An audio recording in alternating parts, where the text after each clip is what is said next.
Hello, everybody, and welcome back to Spooky AF. My name is Suz, and I'm your host today, and I'm joined by my delightful co-host, Rob. Rob, what's what in the world? I don't know. I really. I don't fucking care. I don't know. There's a lot going on in the world. In my world, things are fine for the most part. I said to you just before we started, actually, that I watched Bring Her Back. Yes, oh my god, I need to hear your thoughts on this. I don't know how I feel about that film. I thought there was like an unnecessary amount of body horror in it that just kind of felt a bit forced. Okay. I actually disagree with you on this. And I'm not a body horror girly, generally. Like, that's not my, like, preferred cup of horror tea. No, I know, yeah. But I just felt like it was such because, like, grief is visceral, and therefore, like, it was, like, the metaphor of viscera kind of thing. Yeah. No, I really wanted to like it more than I did. Damn it. Like, okay. It was one of those things, like, it was a good film. I know it was a good film. I just didn't enjoy it as much as I wanted to, if that makes sense. So, like, I knew I was watching a good film, yeah, but it just right. did not land for me. This is like me and The Godfather. Yeah, that's fair. Like I know it's a good film. People are constantly saying it's a good film, but I watched it and I was like, this doesn't like do it for me. I tried really hard. Okay. But okay, can we talk about like Sally Hawkins? Oh, she was great. She is such a good actress. Like, holy shit. The thing is, I didn't have a huge issue with anything really in the film. Like, it just didn't land. And like everything that kind of like was put together quite well. Like it was a good film. I just don't know if I'm gonna be watching it again for a while. Okay, no, that's fair. I just loved that it was like, yeah, there were parts of it where I was like, I would rather watch that little boy chew on a butcher knife than have like watch Sally Hawkins gaslight those kids. Like, I just found it so frightening. Like, her whole shtick was like genuinely terrifying. I'm gonna drown you in the pool of love. Yeah. I was like, it was really just like, I don't know about this. The main guy, like the 17-year-old guy, he was great. Yeah. I thought he was really, really good. Oh, yeah.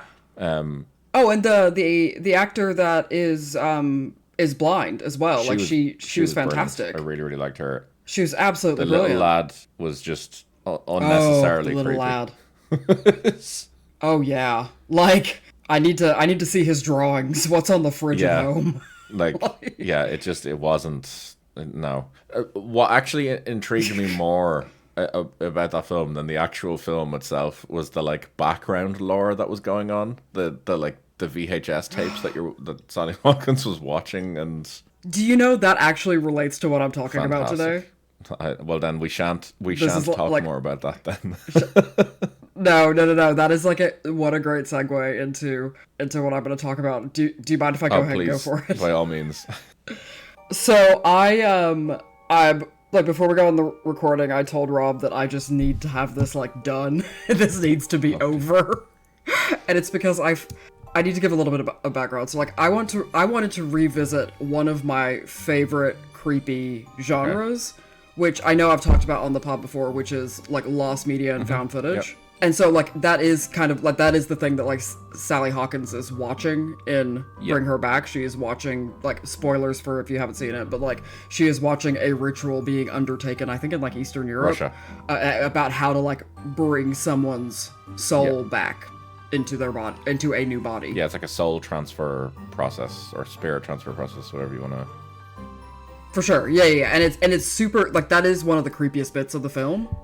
Oh yeah, 100%. It kind of reminded me of the VHS tapes from Sinister, or the Super 8 footage from Sinister. It was that same kind of vibe of just like, you're not supposed to be comfortable watching this. No, and the whole thing, like, you're not supposed to be seeing this. Yep. Like, it gestures to a larger, darker world that you have no idea about. Oh yeah, there's shit going on in the background. And you're getting this window in. There's stuff going on there that, like, it tells you that there's a whole other world going on in the background here that you are not privy to. Yeah. Like, so I kind of, like, tell you how I got to this, I think. So, like, I love lost media and found footage, and I'm talking like everything from like really mainstream, The Blair Witch, the film that we both love and keep meaning to watch together, and I think would actually be a really fun thing to watch drunk together, which is Grave Encounters. Oh gosh, yeah, that'd be great actually. I know, right? Wouldn't that be fucking brilliant? But also, in like a lot of the Backrooms lore is found footage-esque. True. That's very true, actually. Yeah. Now, and then, so in more contemporary internet terms as well, not that the Backrooms is old by any means, but like, so if you watched like the Marble Hornets series back when Slender Man first launched off, that was very found footage, that kind of, like, I love that genre. And so like two of my favorite creepypastas are the note found at the bottom of the Marianas Trench. Oh, sorry, that's an SCP. Yeah. But then the other one being, sorry, I'm, you know me. But then Candle Cove as well. So I was recently watching A Strange Eons YouTube, which I don't know if you know her, but she's fantastic. She's such a weirdo and like in a most delightful way. But she did a deep dive on this VHS that has been circulating that you might have heard of, but I think it's from the late 80s and it's a VHS and it's called Grave Robbing for Morons. You'll be, I'm sure, glad to know I don't know a single thing about any of this. Oh my god, I'm so excited for you. This is a big day for you, Rob. So, she does a full deep dive and it's excellent. I highly recommend it. So, essentially it is a piece of lost media that it's a guy in the late 80s, a teenager, maybe early 20s at the latest, who is explaining to the person filming how to like engage in grave robbing in a way where you won't get caught. And people have watched it and they're pretty sure he's like dealing with actual human bones in like he's like manipulating real human skulls and things in the video. Okay. And like some of the stuff he says is really like, I don't know if people were doing this level of high satire back in the day, kind of. Yeah, so it's really dark and there's like loads of theories. I honestly, Rob, I actually think if you just need to like turn off your brain and scratch that itch that we both have, which is why we have a fucking podcast, is to like, you should look into this Grave Robbing for Morons. Okay, very good. I will. Yeah. So I saw that recently, and I was like, oh, I really want to get back into this lost media space, because it just tickles me pink. Well, so okay. All right. How do I do this? Oh, by the way, she also did a deep dive on blingies. Right. Okay. And I know that you, and so I'm like, for our listeners who are too young to know what blingies are, please go get on dial-up on the family computer like God intended. Like, you just, it's called culture, sweetheart. Look it up. But so I saw that. I haven't seen it yet. I haven't watched it yet, but I'm like, oh, Rob should watch the blingies one because you have sent me so many blingy gifts. I have. So ones that we can't talk about on the podcast. Oh, 100. In terms of what we're talking about today, I literally had to like get off my YouTube account because it was fucking up my algorithm so much. Okay. This is good. So, which by the way, holy shit, so getting on like a no algorithm YouTube account, there is some dark stuff on YouTube. Oh my god. Like, and I mean, I'm talking dark, like right-wing fascist stuff, just pop it up right there on the homepage. It's completely insane. Like, it's genuinely insane. It's like seeing a side of the internet that I've only heard about existing. Yeah, so unfortunately I know exactly what you're talking about because when I upload our episodes to YouTube, we obviously have a YouTube account for the podcast. I've not watched a single video on YouTube on our podcast account. So when I come out of YouTube Studio, which is the area for uploading for creators, it puts you back into just the main YouTube page. And these suggestions for me to watch, like videos for me to watch, are wild. It's mental. Like everything from like trad wife Christian conservatism to absolutely insane far right conspiracy theories to the most absolutely cooked just brain rot content. It's actually insane, like how bad it is. Oh. Some of it, I was thinking, this is so embedded in a conversation I haven't been a part of, I would have to research before I even watched this 30-second short. because I have no idea what it's talking about. It's not good. It's just really not okay. No, we need to go back to. I was watching a deep dive. Actually, it was Strange Eons again, but she's talking about the the real vampire community in the 90s, and they used to have a vampire night at this one club once a week. And I loved her response, which was, "Once a week? We need to explode all smartphones and go back to 1996. We have been lost. Like, this is what we should be doing." Yeah, but you know what? She's not wrong. No, she's not. I was like, you know what? She's right. We need to go back. We gotta go back, Kate. We gotta go back.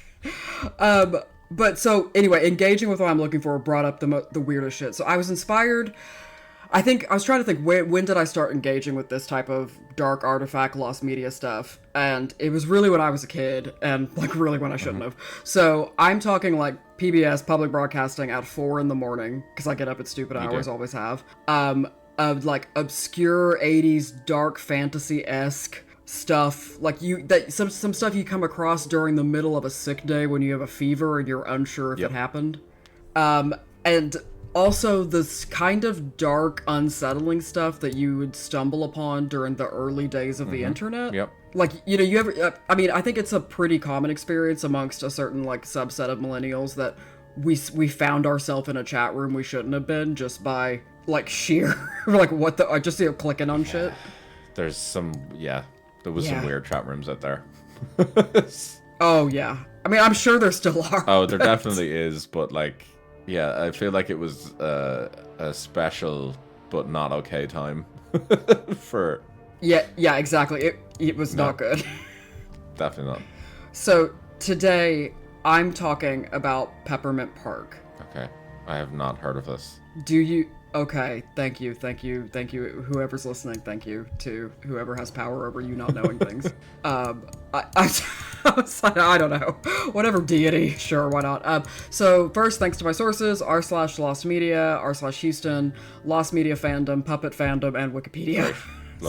So the setup of this episode is going to be a little bit different than anyone I've done before. So I'm going to give you some context about what the show was, who made it, that kind of stuff. And then I really want...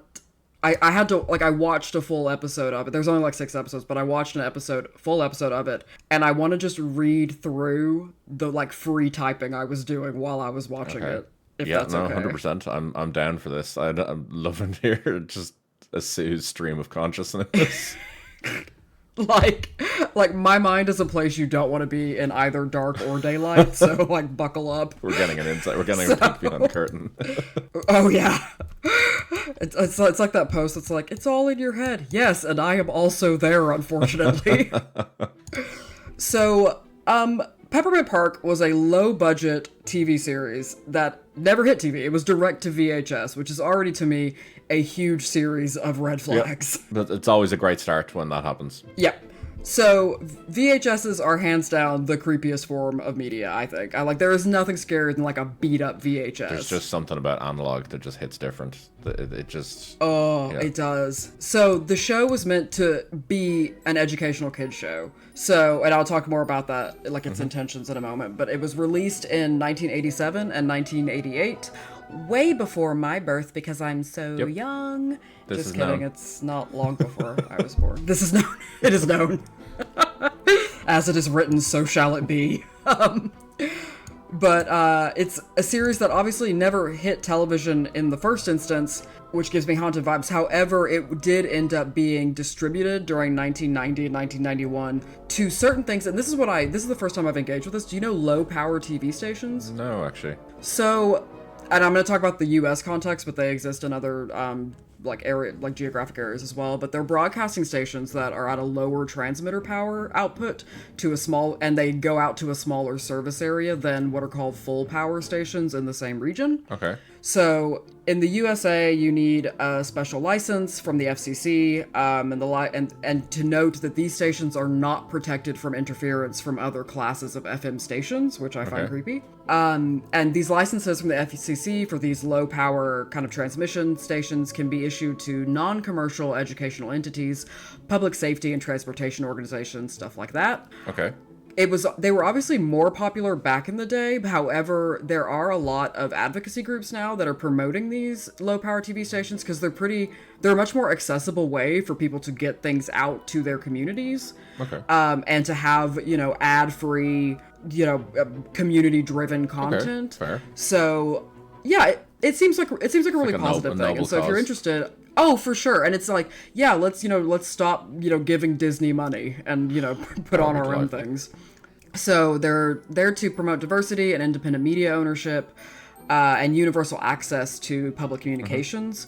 So if you're interested, some advocacy groups you can look into for the listeners are Free Press, which is, by the way, not the Free Press, which is that ridiculous outlet owned by Barry Weiss, but just Free Press, and the Prometheus Radio Project, if anybody's interested. So anyway, side note, I just thought that was really cool. That is actually quite interesting, yeah. Because I grew up loving PBS because it gave me British television shows. That's how I was, aware of British slang as a 6-year-old in Texas. Okay, yeah, fair. That's, yeah. I'd be like, oh, she's a slag. And my friends are like, what? Of course, I said it. I was like, she's a slag. Even better. Really Even just... better. Oh, yeah. Just twanged to fuck on that. But, so it was distributed to some of these stations kind of around. I didn't get the spread, but it was filmed in LA, so maybe California. Okay, yeah, fair. So, like Mr. Rogers and Sesame Street, it included a mix of live action, animation, and puppetry. And puppetry including both kind of the Jim Henson looking, or not looking, but type puppets, but then also smaller marionette dolls. Oh, right. Yeah, things are about to take a hard I left. Already now feel uncomfortable. Yeah, I'm gonna start sending you pictures as I go. No. Okay. And you have to be as upset as I was. These are, imagine the creepiest puppet in the film Labyrinth, and it doesn't hold a candle to these. So I'm gonna describe them first, and then I'm gonna send you a picture, okay? So some of the main characters include, I'm scrolling down so I can get my pictures. So an old man named Maynard, who is obsessed with the color blue cheese, and the existential threat of aging. Okay. I mean, who amongst us isn't, right? To be fair, yeah, that's checks all the boxes. There's Snorky, who is, when I first saw her, I thought she was an acid trip sea turtle, but I actually think she's a dragon or a lizard. Okay. And she has the ability to manipulate of time. Course. Yep. Yeah, because why not? Professor Goodstuff, who is a dog, but looks like a Temu Yoda. There's nothing wrong with this. I'm fine with this so far. Yeah. Oh no, you're gonna hate this in a minute. No. So this. Oh my god, yeah. So this is Shirley Ugest. Right. Okay. Who is a black woman that's obsessed with the color red. Okay. Is she a puppet? She has she's a marionette. Right, okay. She has an ample bosom she enjoys shaking. Right, okay. There's Little Bit, who's a little girl. Okay. Ernie, who's a little boy, as well with Trevor as well, which I'll tell you why they're scary in a minute. But then the most horrifying character by far, the main character, is a pig creature named Piggle. Okay. So I'm gonna send you basically just the Google Images link, and I just need you to take in what I'm about to send you, okay? Okay. And maybe give our listeners a rundown of what I'm saying. Yeah. Oh, okay. God. Oh no. Oh. There's a real there's an uncanny valley vibe to this that makes me deeply uncomfortable. This is assuredly what the Magnus Archives creators were thinking of when they thought of The Stranger. Yeah. This is they almost look like kind of paper mache style kind of puppets, but genuinely look it looks haunted. The pig in particular, I need to not okay. Oh yeah. The dude he looks like he's wearing a Breaking Bad style yellow hazmat suit. Yes. It's just a dude, and then it's just a pig mask on him. Science, bitch. It genuinely looks like this is on the same level of like spookiness as like Mr. Blobby might have for like a certain generation of children. Yes. Like 100%. And it's very, I'll tell you what I wrote about it. I was like, okay, the thing that get me is that they're in some ways so humanoid, in other ways so not. So they have their bodies aren't puppets. Like, they're not shaped like, say, like Kermit the Frog is. Like, they have quite, like, person shoulders they and look things. like, it genuinely looks like people with just like a mask on top of their head. Like, that's what it looks like a paper mache like they're head. wearing these. Yes, it's like they lopped off the human head and then replaced it with this melting silicone. Yeah, like honestly, just from head. the pictures alone, like this to me, I wouldn't be surprised if it's actual like people that are just like wearing a mask or something, like a really creepy mask. That's how it looks. I know it's not the case, but that is how it looks. Do you want to know why it's not the case? Because for some reason, if you notice, their heads are way too small for the bodies they're sitting on. They really are. Like, it gives it such an unsettling... It's like a horror film. It really is. It genuinely is. Like, I honestly wouldn't be surprised if there's like a horror movie out there that is inspired by these characters. Like, it's one of those things where, like, the Piggle in particular looks like if a 14-year-old boy met a witch in the woods and he pissed her off somehow, so she sort of made him into a pig. Yeah, you're not wrong, actually. That's a perfect description. Yeah, and the hands are just, like, their arms and hands are just, like, people's hands and arms. So they're in these weird, like, boomer banana-colored gloves, and... yeah, it's not good. It's really like it's uncomfortable. As I said, there's like a strong like uncanny valley nature to all of this. Yep. So that's kind of that's the deal that's what we're dealing with. Yeah. So the show only had 6 episodes. So they were entitled 6 Too Many. Excuse me. Burping my sparkling water and coffee. So the 6 episodes were Magic Moments, The Story Lady, Music Land, Musical Letters, Carnival Fun, and Discover Feelings. Great. All of which, like, I'm so sorry, all of which are, like, can be just... I'm so sorry, they just sound like setups for, like, the most upsetting horror film you've ever seen in your genuinely, life. It sounds like the sort of thing where, like, you would start watching it and it's a normal kids show, and then, like, 90 seconds in, you just see some, like, fucking, like, brutally horrific images or something. Yes, like it's some kind of supernatural kids snuff film. Yes, exactly. Yeah. So it aims to teach children things like letters and numeracy, colors, empathy, all that shit. The standard kid show fare. But it's okay. All right, here we go. I was gonna watch all 6 episodes, right? Because I'm like, it's only 6 episodes and they're only like 15 minutes long each, kind of thing. Okay. I don't think you need that. I couldn't do it, Rob. I couldn't fucking do it. I am gonna walk you through, and please feel free to like stop me, and I might ask for your opinions as we go on this. So this is me typing, making notes as I'm watching it. You can watch, I think, most of the episodes. You can definitely watch the first one on YouTube. So here we go. This is Magic Moments. Oh, no. First off, we need to talk about the soundscaping. There were points at which I was only getting sound through one earbud, and then it would switch to the other earbud. Okay. And then it would be both earbuds, but be a really different, like it was recorded on a different microphone. No. And then it would be very, very loud. And then there would be no music or talking for like minutes at a time. It was very disorienting. And was this, like, is this a recording of a VHS, or is this someone recording, like, their TV? Like, is it like a... It is a recording of a VHS. Okay. So it should be, so the audio should be, that's how it's intended to be then, is what I'm getting at. I don't know. I guess, but I'm going to get into why I think they ran out of budget for stuff. Okay. Was this... And it has to do with the sound. Was this Magic Moments? Was this the episode you were watching? Mm-hmm. Okay. I see it here on YouTube just looking at me. Fucking 28 minutes of... Yep. Yeah, I couldn't do it. Right afterward, I had to, like, go... like get myself some more sparkling water. I had to like watch a Drew Gooden video because he's just such a wholesome boy. I had to sit on the couch and like recline my brain. I'm gonna give myself 30 seconds of watching this just so I can appreciate. Please do this. We're doing it live. Yep. Fuck it, we'll do it live. And I've got my headphones on as well, so I'm getting the full... Okay. Talk me through it. Okay, cool. We got an FBI warning at the start, which is great. Yep. We're gonna skip into this. Straight away, the audio is only on one. It's on my left. Yep.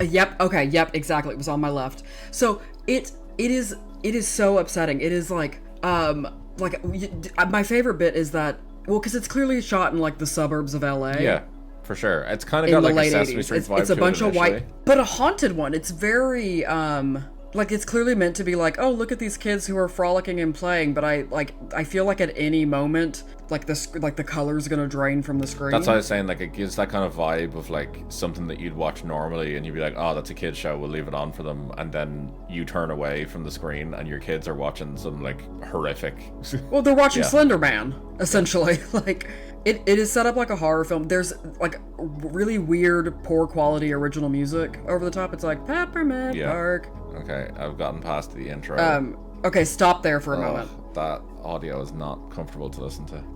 No, it is not. Like, at any moment, I really expected that song to, like, go into a minor key. Like, I was like, I'm gonna hear an augmented fourth any second. The kid's eyes are gonna start to glow. But my favorite bit of it was that, did you see the kid, the absolute dumbass that doesn't know how to drink out of that water fountain? That child's just... That was... I hope that child's doing okay. What a dummy. What an absolute dummy. He just could not figure it out. The dude is just basically just spraying himself with water rather than drinking, and he just has his mouth open. It's literally the water has gone everywhere except his mouth. I mean, which is fair. He's an elder millennial. We had a lot to deal with. Like, we can't be figuring this shit out. But yeah, so if you get to the point at the end where it's going into the main part of the show, before we get to that though, I'd actually like to talk about the VHS cover for this. Yep. So if you look at the VHS, if you like Google magic moments, let's do this. It will bring up the VHS cover, and it's the picture I'm looking at. So it says you're going to learn about the letter A and the color red. Meet the clowns and more. No. And that. No. Nope. I don't do clowns. I don't fuck with clowns. I mean, I am one, but I don't know.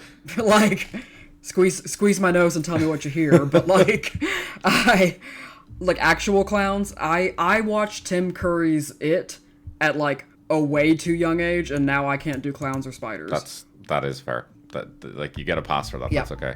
So, oh no, we're coming into the main bit. Do you see the shed? VHS cover? Sorry, just if you've seen the full VHS cover, have you seen the back page of it? No. There's a like what I can only describe as like a scarecrow clown.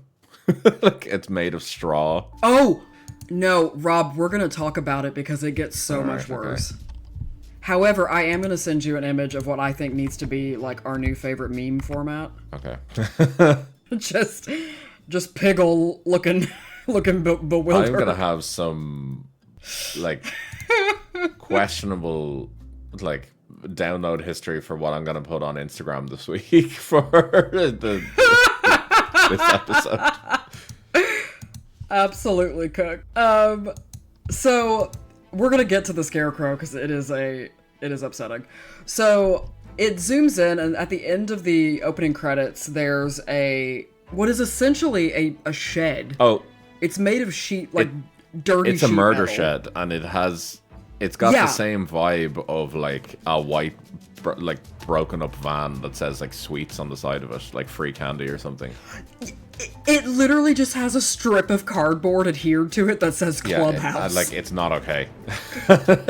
Kids have been murdered in there, and they will continue to be so. 100%. Like, no, I've just realized what this whole thing is like. It's like that, remember there was like a creepypasta from the way back when, that it was a whole thing about like dolls that were being made from the like remains of real people. Oh yeah, that's what this reminds me of. Yeah, that honestly is that's why this is so creepy to me. It's just occurred to me now. This is what's unsettling. Oh my god, me. It really is. Jesus. Not okay. Oh, it is. Well, it's one of those things that if you saw that, your mother would look at it and be like, no, I want you alive. You can't go in there. Yeah, no one's going in there. No. That is in the backyard of somebody named Fred, who, when he moved into the neighborhood, had to like give notice to an authority. Yeah. You know, like in America, if a child sex offender moves into the area, you get like a thing, like a post thing that says it. You do it. It has their picture and their address and shit. That's what this whole show is giving. And I know that some of y'all were like, you know, middle class and lived in like quote unquote good neighborhoods, but I'm just letting you know how it was on the block. I'm so sorry. She still sees from the block. It's okay. I go back now and I'm like, oh man, my stomping ground. Oh god, I need to stop. Okay, so anyway, we got the shed. So now the next shot, we go into the shed. We're in the shed. And it's just a bunch of like 2x4s kind of placed around. I think that's generous, but yeah. Yep. So I wrote, oh my god, the hands are so big on these puppets. It starts with some Pollyanna from hell looking puppet telling us about the purpose of the number 4 and how it is a hard number to remember, and like, fair, I'm not a maths girly. That's the first sentence in my notes on it. So this is what we're in for, guys. Like, the only magic that's coming out of this is black magic. Oh yeah. Like, if you told me that you found this VHS tape buried in a box in the woods, I'd be like, yeah, that tracks. Yeah, I did. Yeah. I found it in a hole. It's like scary Jumanji. You know, you weren't supposed to find it. Now I hear the drums. Yeah. It looks like something that you'd expect to see in, like, Goosebumps or something. Yes! Oh, 100%. Oh, God, yeah, this is so Goosebumps coded. So Piggle comes in after this, because this bitch is, like, trying to make you count to 4 on crackers. Okay. And I say, then Piggle comes in. He looks like a 6-year-old boy in a baseball cap that was cursed by a witch in the forest, with the voice of a 35-year-old Kermit the Frog. Yeah. I've just skipped ahead in the video to Piggle, and you're completely correct. And also, it bothers me that they've just tried to make a legally distinct Kermit the Frog voice. Yep. He steals her crackers she was using to count to 4. That's what the kids call phantom tax. I am just reading my notes this episode. Oh my god. So, we launch straight into the letter B. Synth-wavy colors fill the screen, and a short video of polar bears soon come in. It's the most depressing early 90s concrete zoo. The bears are dirty, their pool is tiny, and I am so sad for them, but there is an original tune playing over their melancholy about being slow and lazy as a polar bear. The song has the line, "Where I come from, I like to take my clothes off." I'm sorry. Yeah. Rob, I told you, I just need this out of my brain. I just need this episode to be over. I almost feel like this episode's gonna get taken down by the man. I mean, maybe I'm mishearing it, but I was like, and at this point, I was still watching it on 1x speed. So, okay, fair. So it was at this point, after that line, that I did start watching it at 2x speed because, quote, I can't keep doing this to myself. I have to put my own mask on before I can help others. I just skipped forward to the bears. This shit is cursed. Yep. Tell me that isn't the most, like, upset. Those bears are insane. Those poor bears. Like... They look like Russian circus bears from the mid-19th century. And you're right, it does say that he says he's going to take his clothes off. A failed brutalist architect made that enclosure. Yeah, okay, explain to me, why does he say that? Because he's like, I'm having a lazy day, like I'm a polar bear. But then he's like, where I come from, I like to take my clothes off. And I don't, why? Why does he say that, Rob? I have no idea. And I don't like how they've given him some weird accent as well. Yeah, I'm like, why does he think polar bears sound roughly like they're from Oklahoma? Yeah, it's not. Also, I'm sorry, this is the first episode, isn't it? Why did they start with the letter B? Rob, it gets crazier in terms of the letter organizing. We're going to talk about it. Also, because the VHS cover said we were going to learn about the letter A. Oh my god, it did. The fuck happened to A? A just got done. It got brought around the back and shot. Yeah, like got, bemogged. Yeah. I don't know. I'm just trying to relate to young people. Okay. So all right. Now a puppet boy with a bowl cut starts talking about a magician named Ray Pearson. And then, holy shit, we get a video of what I can only guess is Ray Pearson. Also, like, the child has just said some, like, demon magic thing at the very start. He's, like, saying some weird phrase or something. Yeah, he's saying, like, abadalulu, abada. Like, what the fuck is going on? So this magician is in, and, like, please jump in if I'm missing an aspect of this. This magician is a man in a purple ruffle poet shirt, and what I can only describe as the sluttiest little flared pantsuit I've ever seen in my life. You're 100% spot on. And he's also doing his, like, magic show in silence. There's no music or anything. Yes, there's no music. He is making a silver orb float a la Jareth and Labyrinth. However, the graphics are so bad, I actually can't see the fishing wire, so fair enough. Yeah, it actually looks good because it's so low resolution. He really does look like if, in the Vampire Chronicles, Lestat decided not to become a rock star and instead like, pursue magic. He does. I have actually, you're 100% correct. Yep. So, no sound, just watching a magician move an orb across a stage in his slutty little pantsuit. Playing with his silver ball, just fucking floating it around the place. Yeah. It's not... He looks like Noel Fielding if Noel Fielding made some wrong decisions with his life. Yes. Oh my god. I also, part of me was like, oh, that's a very camp gay man. But then I'm like, I actually think I feel like I just made a homophobic comment. Like, I actually think that the gay community would not, like, the gay men community would not go for this. No, they'd be like, we have enough going on. The dude's also wearing some serious heels. Yeah. Yeah. It's... And I also can't tell when this video is from, because that video, it was filmed in 87, 88, but that guy could, if you told me that video was from 1975, I was about to say, this video looks like it was made in the 70s. It's very 70s coded. This does not look like the 80s. And then I suppose, to be fair, if this was made in the 80s, this video is only like 10 years old. Yeah, oh yeah. So, God, anyway. So, after we move off the magician, the sound comes back, and then we get a screen that says, we're learning about the color red. And it comes up with a very clearly orange star, and the word red written in orange. Super helpful. Like, it just really, really disorienting to be a child. So this is not good. They chose the orangiest red I've ever seen in my life. Yeah, like, I'm going through it at the moment, and every single thing they've shown so far has been orange. as examples of red. It's all orange.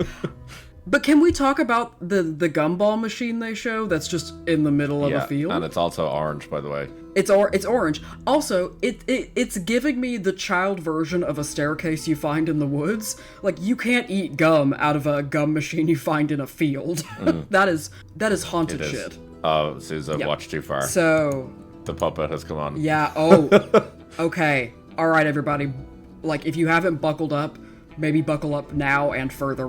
Maybe add a helmet. Okay, so now the puppets are watching a marionette show. And an Aretha Franklin-style puppet, kind of styled in that, 1960s style, is singing a swingy blues song about her passion for the color red. I need everyone to know that the marionette operator, which is official term, shakes her, like, puppet titties several times, and I am uncomfortable. I don't think we're supposed to be watching this.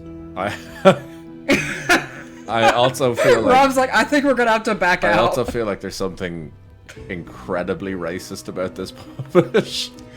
Oh, 100... Yeah, I think what they were going for is, like, because she looks like Aretha Franklin does. Genuinely, like how she did her hair and, like, the dresses she wore. Yeah, version of Aretha Franklin, and they've. But they did it. But it's clearly like white people that did it. It genuinely looks like what you'd expect, like a minstrel style fucking marionette puppet to look like. That's where it's gone. Yeah, like it's not like full on into, like it doesn't have like exaggerated red lips and just like some really like racist stereotypes.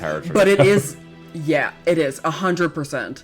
Like 100%. It is upsetting to watch. They also I'm in no way defending these people. These people need to be called out. The lyrics. She also said red goes best with white and blue. She's just getting that patriotism in there. Yeah, yeah. I mean, we can't really blame them for 2026, but I don't know, maybe we can. I can do what I like. It's our podcast. Oh yeah, he's just shook her tits right there. Just Yeah, I told you multiple times he does this thing to make her look like she is shaking her ample cleavage, which is shown. They carved a marionette with cleavage. And they've put a very, like, skimpy dress on her as well. Yeah. And also her proportions are baffling. She's like a round apple on the tiniest feet I've ever seen in my life. She is, actually. It's not good. This is not okay. So, nope. Also, her dress is the same color as the background. And it's being shot with this really kind of uncomfortably red light. So, watching it really does feel a bit like that scene in Charlie the Chocolate Factory when they're going down the tunnel, the horror scene. Oh yeah. Yeah, and the wheels are so quickly turning. Like that bit is very, very that. It is. I don't know how you watched this far into this. I'm gonna be completely honest with you, Rob. I watched the whole thing and I'm really upset about it. You should be. This is. I'm gonna have to make a therapy appointment. So after this, let's move past because it was upsetting. We didn't like it. Piggle's back and he's holding a stoplight, explaining what each color means. And then another puppet comes on and says, "Piggle, where'd you get the light?" And he's like, "Oh, I took it off the corner." And then all of a sudden, there's like a 5-car pileup crash noise. Oh, that's not okay. Piggle is now going to be convicted of vehicular homicide. Piggle's a murderer. Okay, very good. Piggle's a murderer. I mean, we could have guessed that just by looking at him. We knew this. This is a truth that we already knew. Yeah. I didn't think it'd be this kind of murder, but, to each his own. He's just putting the feelers out, just seeing what he likes. Here comes what is so far the scariest thing for me. Now it just cuts to a random video of a marionette scarecrow high-kicking and shaking his shoulders. However, my note says, "This is so haunted and hilarious at the same time. Holy shit, his body comes apart, like his legs and heads and limbs stretch away from each other as if part of the dance. This is an absolute nightmare." Okay. I don't know if I want to watch that. You need to... No, Rob, I need you to watch this. Okay. Right. We're doing it. No. Fuck this. Yep. Explain what's happening to the listeners. So, there's a marionette scarecrow stuffed with straw, obviously, doing some very, very weird dance. There's very faint music in the background. Like, incredibly faint music. And... It's like ASMR level. It is. And it's like cutting in and out. And it's honestly, it's giving like your drunk uncle at a wedding dancing. Like, it's just, the scarecrow is just throwing out whatever moves he's feeling. And he's just seeing what's kind of getting picked up. Oh, his body's just split into pieces. And he's still dancing. Yep. His arse is now in the air, but his legs are still on the ground. It makes... I don't even know how they're doing this. There must be like 3 or 4 people controlling this is deeply unsettling. Like, it's got like lateral very movement. skilled marionette operators, I'll say, but that's the only thing I'll say about this. Oh, I just saw... It's... Like, yeah, you can actually see the strings of the marionette. The operator, like, it's clearly come into frame. They didn't frame it correctly. You can just see I just saw someone's hand up on the top corner. Imagine waking up at 3 a.m. as a child and seeing this like scarecrow pull itself apart, dancing on. I would never sleep again. No, That'd be it's gonna cause lasting damage. Yep. Okay, so that's done now, and oh my god, now it's just a video of ducks in a pond with a song being sung from the point of view of a duck who is proud to be a duck. Okay. I mean, that's okay, I guess. I mean, I wanted something more like the video that's like, but my lord, no such force exists, and then it cuts to the absolute, like, thousands of ducks moving down that road. Like, that's what I wanted, but this isn't giving me anything I want. So,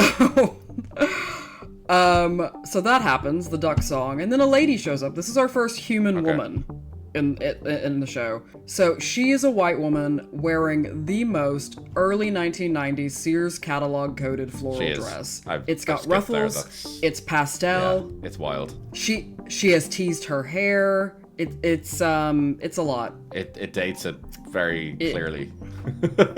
It's almost as if it should be in Stranger Things, but if they put that exact dress in Stranger Things, you'd be like, no, that's over the top. That's like it's too on much, the nose. Yeah, so that's where we were.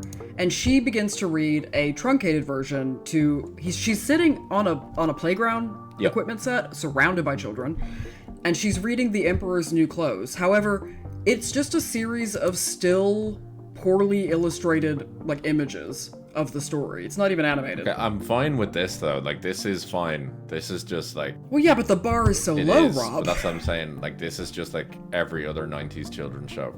Oh, but wait, Rob. I hope you didn't get too comfortable.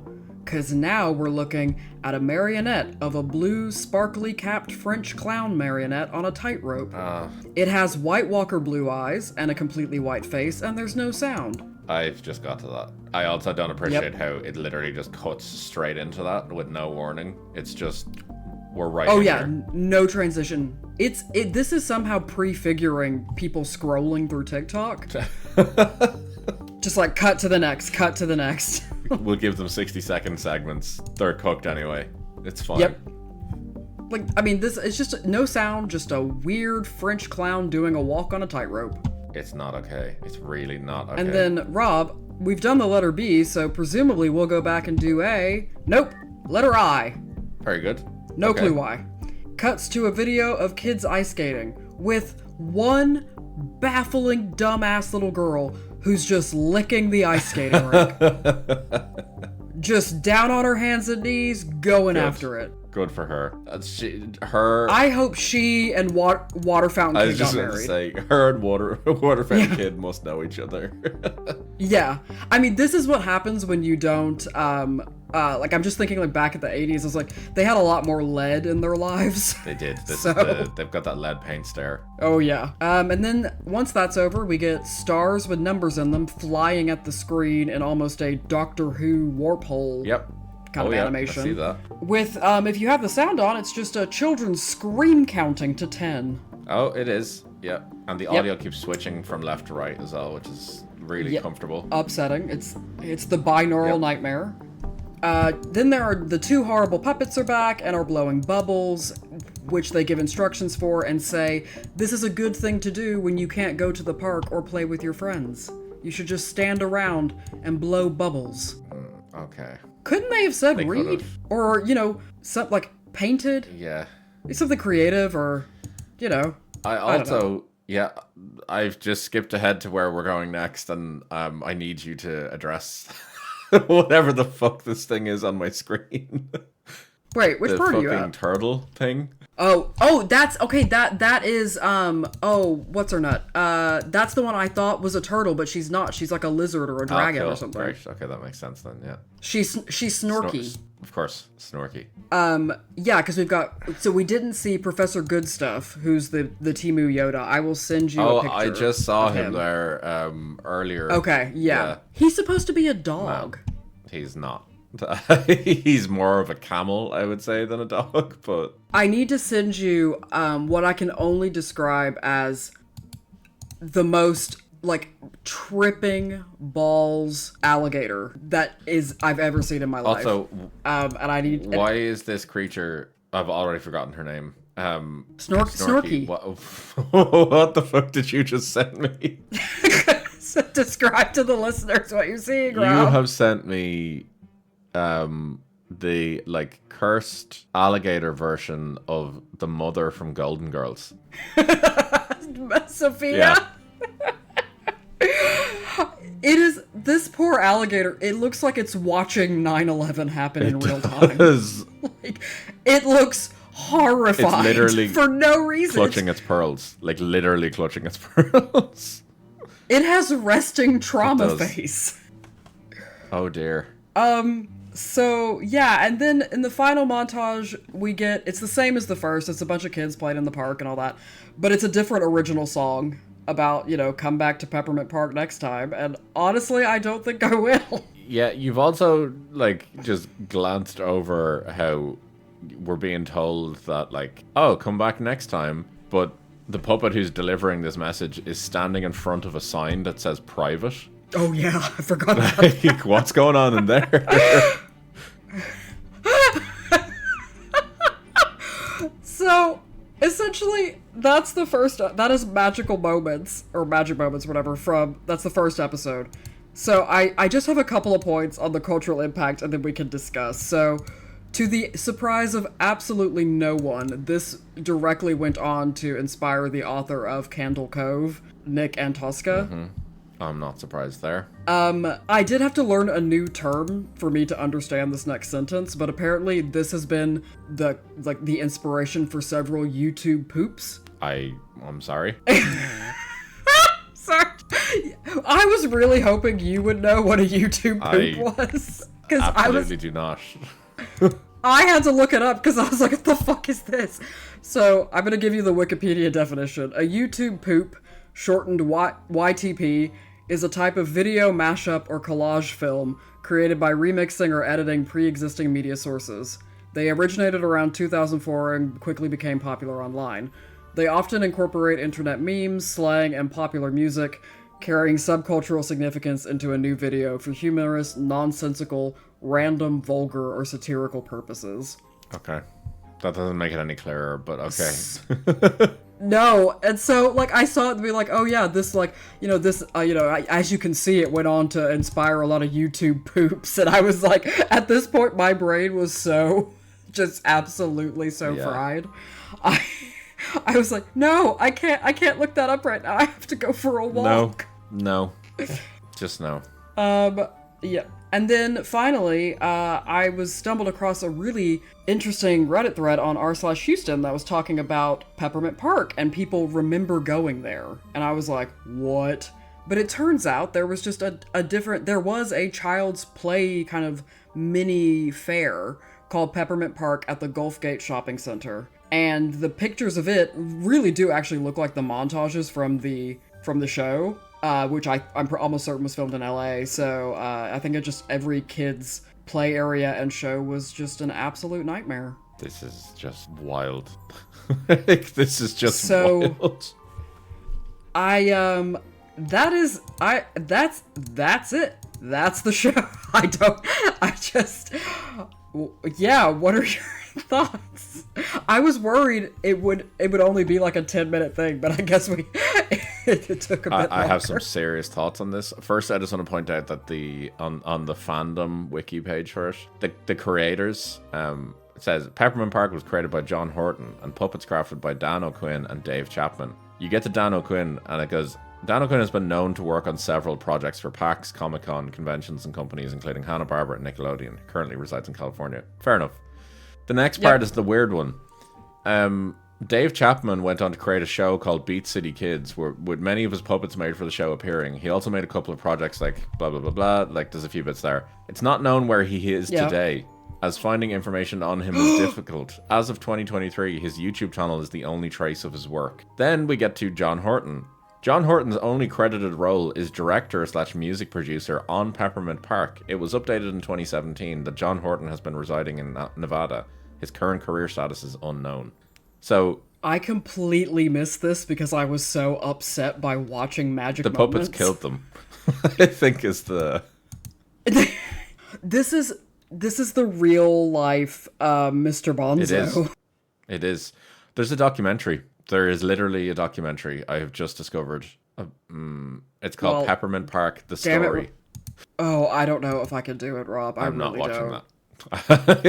No, we invite listeners, to take their own mental well-being into their hands, but honestly... I also really appreciate that on the YouTube video for Magic Moments, there's 666 comments, and clearly everyone has just decided not to comment further. See, sometimes the internet's okay. Yeah, it is. This is... Not often. But one of the comments on YouTube, I think, perfectly describes this, and it's maybe my thoughts. So this is what was really on the tape from The Ring. Yeah, but the filmmakers weren't brave enough to show the original footage. Release the butthole cut. This is just... Sorry. Do you remember that from Cats? I do. Yeah, okay. You just brought that memory back to me that I thought had been long since purged. Yeah, that's Peppermint Park, and I found it upsetting and hilarious and dark and honestly pretty spooky in my opinion. So I hope you... I don't think you enjoyed it, because, like, I sure didn't, but... I didn't enjoy watching it, but I enjoyed the show, like, this episode. Yeah, okay, good.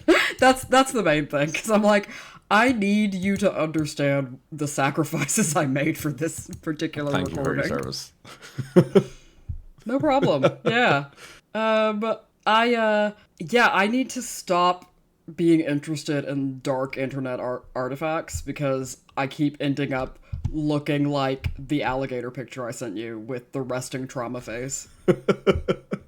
That's just me after watching the first episode of Peppermint Park. This is just a strange thing on the internet. You now have to collect your thoughts, and we're going to record your episode in a few minutes, so I think it's hilarious that I've done this. My episode to you is going to sound positively normal after what we've just gone through. Yes! This is our constant, like, trying to one-up each other. It's a race to the bottom every time. Absolutely. This is a lot. I'm already thinking about how I'm going to craft this post for Instagram. just the alligator. I'm actually genuinely contemplating, like, doing a screen grab of some of the video to just put it out there. Yeah. So, all right, everybody. I guess that's it for Peppermint Park. It's surely, like, more than I want to talk about it anymore. Rob, tell them where they can find us. And we are on the Paranormal Playground, which is nowhere near Paranormal or Peppermint Park. That's a different Paranormal Playground. You can get us on Instagram and Threads at the Spooky F Pod. You can get us on the YouTube or Spotify comments when this episode goes up, and you can also email us at thespookyfpodcast@gmail.com. Maybe don't email us about this.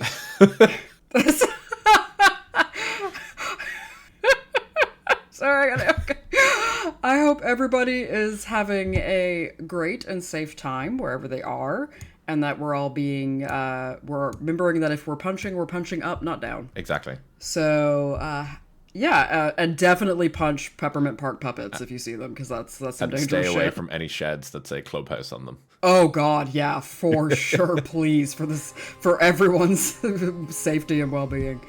Have a great day or night, and we will see y'all next time. Bye.